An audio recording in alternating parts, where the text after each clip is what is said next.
my degrees were very justice focused, and I think we all know that this is where a lot of people's headspaces are right now. As a social worker, we look at those people in the margins. So in my personal life, I got really involved with racial justice work around 2014, and after work just kind of went out and was part of organizing. And again, I saw another gap or another population that didn't get services, which were activists. A lot of times activists, for whatever reason, don't have access to mental health work or even support systems. And unfortunately, a lot of our activists right now were very hostile towards religion or really not comfortable in religious spaces.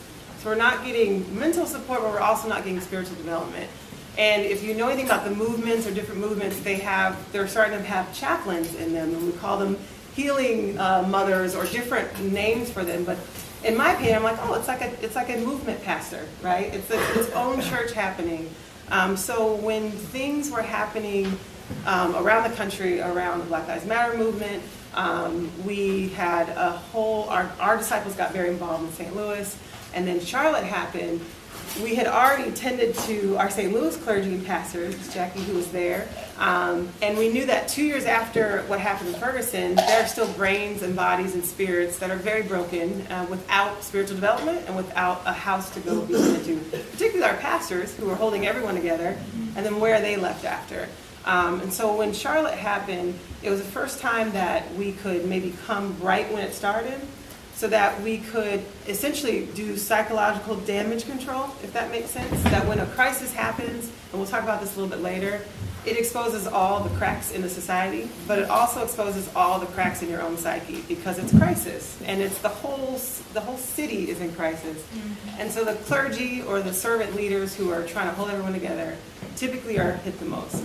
When Charlotte happened, we came down and just sat with our pastors who were in the midst of it, sat with our activists in the midst of it, and essentially tried to tell them, hey, we just sat with our St. Louis clergy, and this is what happens 6 months later, 4 months later, 2 years later, in your personal life, in your spiritual life, if these things don't happen, self-care, spiritual work.